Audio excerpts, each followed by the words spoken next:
Hello, I'm Andrew Tsao. In this episode of Backstory, we're going to see a trailer for Minor Differences, a documentary that introduces 5 juvenile offenders in maximum security lockup. Then we meet them again 18 years later. With us today is the filmmaker Heather Dew Oaksen. Heather, thanks for being here on Backstory. Thank you. Great to have you.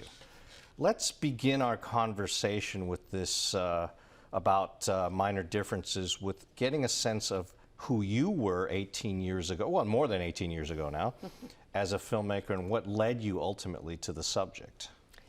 Well, like so many things, it's what's going on in your own life. Right. And I had a 15-year-old son who was a typical good kid, but, you know, knucklehead issues that all kids of that age seem to get into. And about that time, there was a big drive-by shooting at Ballard High School in Seattle. And it really galvanized the community around what could people do. And I'm a believer that media can make a difference. It can change people's opinions, their perceptions. And I was looking for a project to do something like that. And another artist, Barbara Thomas, and I had a chance to teach at a place that was a youth facility, a medium security facility for juveniles called Mission Ridge.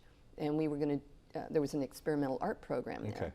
So we went to teach there, and in the process of teaching them drawing and painting and some writing, I was just overcome by the stories they had to tell. And I am a storyteller in that way. And they were so articulate. Here these were 14, 15-year-olds, and their stories were amazingly brutal and honest. And I thought, how come I've never really had a chance to hear this? And I bet I'm not the only one. So your own background is in fine art, and you ultimately came to cinema how? Actually, my background is in anthropology and city planning. And I used to work for Tulalip tribes when I first moved to Seattle. And at that point, I had started dabbling in photography and film, and they asked me to make a film, so that was my first film. And then I was hooked. It was like I'd been looking for that part of the puzzle, in a sense, that went together. Well, when you say dabbling in film, you know, we're talking about a time when one could not just pick up one's DSLR, run out the door, and dabble, right? This was a major endeavor. So how did you go about educating yourself into the field? I mean, this was a very different world where you actually had to get the big camera, the sound recorder, the crew, the units, figure out editing in a whole different way. Back then, Final Cut Pro and such were still infant softwares, and the idea of making media out of one's home office was very new. That's true, and it was on 16 millimeter, of course. That was the first. Right. I borrowed Carl Krogstad's Bolex camera, made my first film actually in the parking garage of UWTV. Amazing. I mean, for those why did I pick it? It was supposed to be a surreal movie, and it had those weird hallways and elevators. We have to tell our audiences, because you and I, when you say 16 Bolex, it brings back fond memories. But for some of our viewers, they go, "What was that word they just said?" It was the standard 16 millimeter camera that was affordable, available, yet of quality that at those times people were working with. And then, of course, that meant lab work. That meant work print, and that meant editing on a flatbed or a stand-up moviola. So it's a very different world. And so there you were, working all this out and going out to make your first projects. And that's what led you to realize this is something I have a real affinity for. And so you continued on with that as a filmmaker then? Yeah, it was kind of a diversion, but it just felt right in that sense. I wasn't planning it by any means, but I just loved working with people and their stories and combining the idea of social issues. Right? So one of my first films was about low-income women. And even worse than the film thing, it was a slide tape. That was the very first thing I did. And it was sort of like people wanted to plan for other people. And I was saying, well, why don't you ask them what they want? And what these women wanted was locking mailboxes so they could keep their checks. And I began to just see the form of the conversation wasn't going to be a plan that no one followed in my mind. But if I could create a film or a visual experience that included sound, then I thought that could lead to the other goals that I had sort of come out of. Okay, so that tells me that your background in anthropology plays an important role, because in this film, Minor Differences, it's not just going out and making a film, it's actually immersing yourself in difficult lives, in difficult circumstances. You obviously have to employ some strategies to get the kind of honesty, to get the kind of access, to get the kind of sense of being, you know, a part of that life, because it does come across very authentically, and you clearly built a lot of trust with these young men at that time. So talk to me a little bit about how you went about accomplishing that. Well, I think wasn't it Woody Allen said that 90% of success is just showing up. Yeah. So, I mean, honestly, part of my strategy was I worked at Green Hill School, which is down in Chehalis. It's the maximum security for juveniles, the end of the line. Right. Many life sentences and so forth. And the superintendent there gave me a chance to make a movie if I would teach a video production class. There you go. He opened this closet and said, "Do you know what this is?" Yeah. I said, "Super VHS." Right. Woohoo.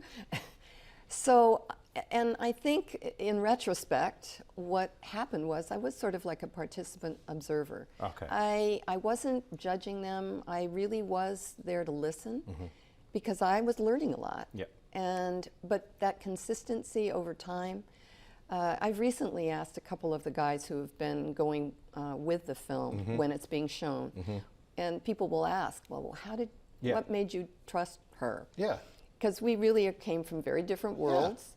And he said, well, you know, you just kept showing up, and you were true each time, and it seemed like it made me decide that maybe there were people who did want the same things I did, and that we were able to make that bridge through repeated conversations. But it's a language, a social language, that is not that common. We're not relatives, we're not employees, employers, we aren't colleagues. So we had to define our own way of relating to each other, and they were incredibly honest. They never asked me for anything. Yeah. And they were never paid when we didn't have any money. Yeah. It was just on a relationship basis that we each valued. And originally there were 10 of them. Yeah. And how did you choose? well, the they 5? were a nice broad mix to begin with, a really good racial income-based group, so that was handy.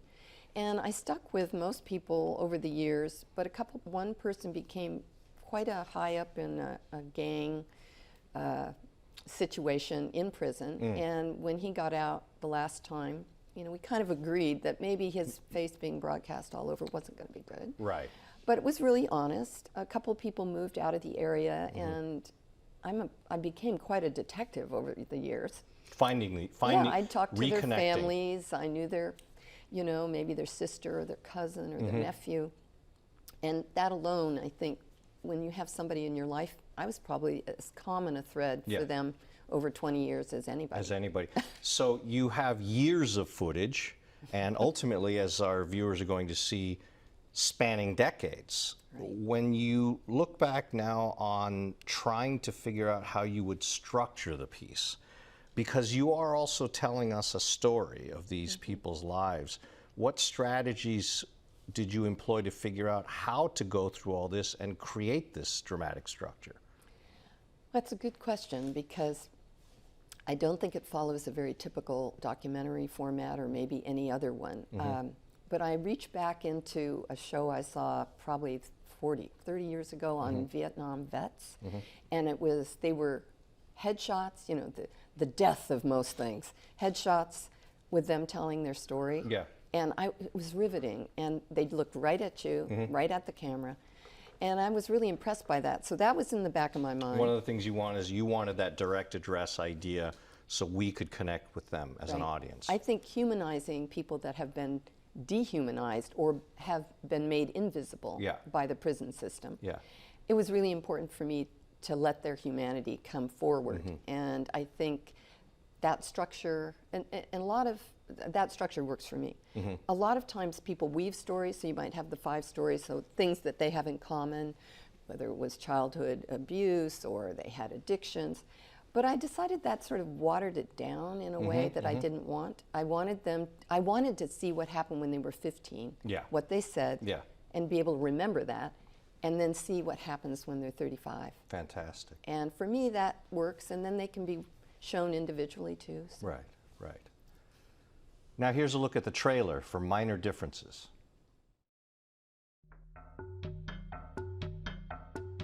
Here I am in the mix of it, 12, 13 years old, hanging with people who was 18, 19, 20. You know, and all I was doing was learning the street life. I was arrested for assault 2 with a handgun that night. And then once I was arrested, people came forward with other charges against me of assault 2 and another assault 2.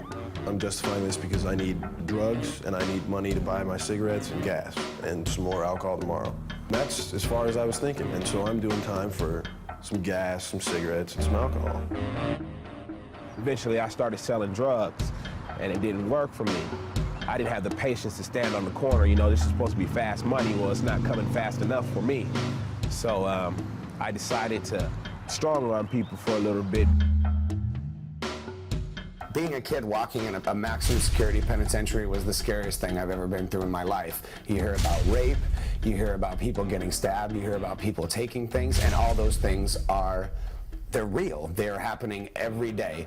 You have not riding till the wheels fall off. You got me low. Getting in the gang, your life can get taken any day. I have friends who died in my arms. Back then it was, you know, the only thing that came to me was anger, retaliation. I found myself a person caught into realities, one of his own and one of society's. I sit in a cell by myself 12 hours a day. A lot of the time, that's all you have to do is just think, remember, revel in your mistakes, and hope for redemption at some point. You know, I got 51 years doing here, and coming here with all that time, man, everything you hoped for, dreamed of when you was younger, that's gone. All you got is what you got in here, which is literally nothing. Look at that. I was so young, didn't know what life was gonna throw at me. I didn't know it was gonna be so hard. I was so young back then. I'm 31 now.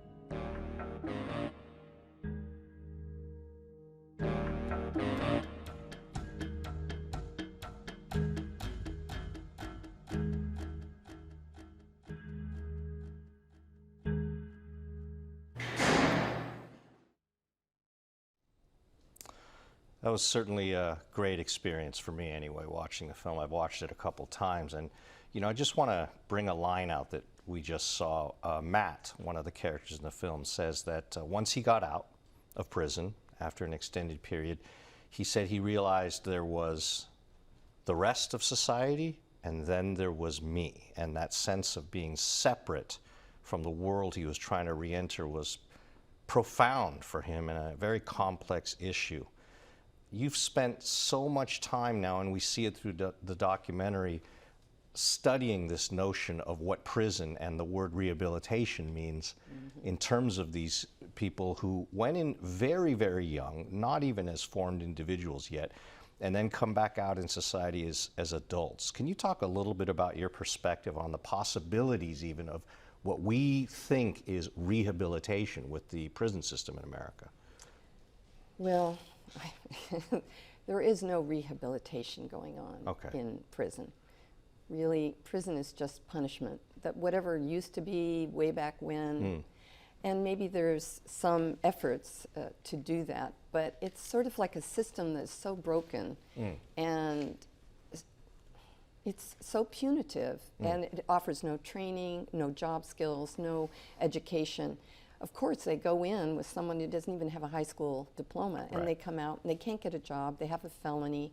There's so many strikes against them that really we should just abolish prison as we know it and take those resources, this is my perception, take the resources we're spending keeping people isolated, right? That's why there's everyone else and me, because I no longer fit at all.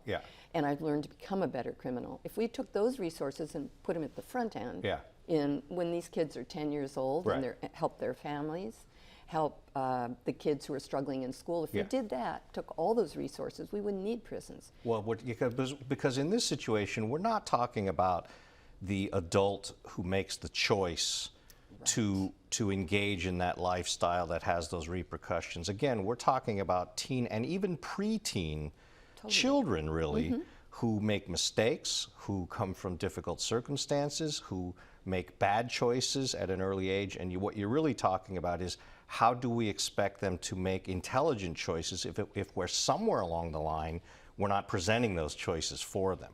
Absolutely. Now, you mentioned before the film that you actually taught some creativity classes in media and such in that system. I'm going to guess that part of your argument is you saw results from that kind of teaching. Can you talk a little bit about that? Well, I think that anytime you give anybody a voice, whether it's in writing, whether it's in for this generation, of course, music and video were very attractive.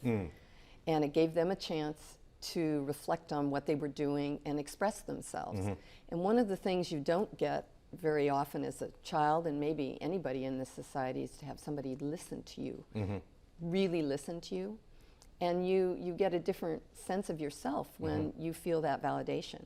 So being able to, I didn't make them do PSAs, I didn't make them do anything socially redeeming.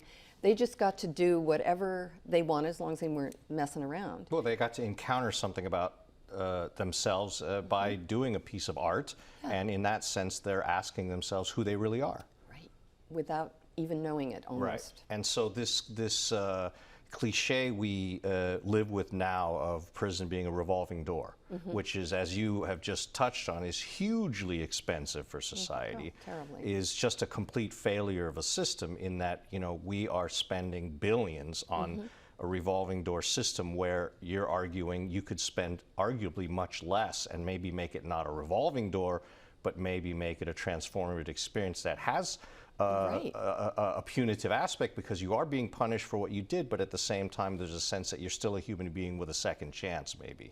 Absolutely, and if you start early enough, the thing that actually works is when they bring the victim and the perpetrator together. Wow. Because empathy for both of them. The victim no longer is frightened to death, and the kid who threw the rock and hit the car suddenly goes, oh, there's a person in that car.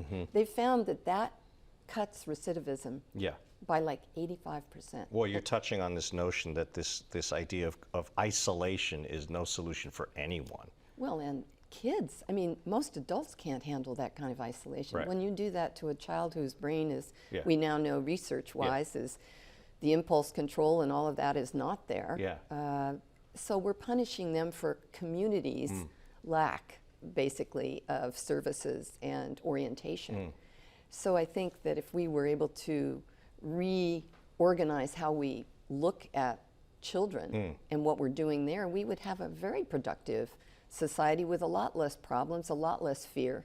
So you wonder whose interests it really serves. Well, you know, you're touching on a very hot button issue in America, which leads me to that sort of notion that's always worth exploring when one goes into a sensitive area to make a documentary, which is there may be people watching who say, well, that's all well and good, but you did choose to make a documentary about the perpetrators and your idea of trying to help them and rehabilitate them. Where's the documentary about the victims and what happens to them over the 18 years? I'm sure you've contemplated this or even have been approached and confronted with this idea. Can you talk to us a little bit about that? Well, part of whatever you choose to do in life has to do maybe with your own orientation or whatever, and there has been a lot of emphasis on victims, which, I mean, if someone had murdered my relative, I'd want some kind of justice.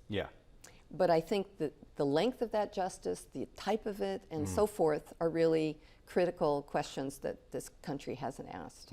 So my goal wasn't really to make these young men into angels. They weren't. It was really just to see what unfolded and to hear their perspective on it, and also just to give us a window. Before I started this project, I'd never met anybody in prison. Now, you know, of course, at one point, just recently, there was 1 in 100 individuals in the United States were in prison. That's like a record that here's everyone else and here's the U.S. So something's a little wacky. And when you get private prisons that make money on this, whether it's from immigrants, it's a corporation.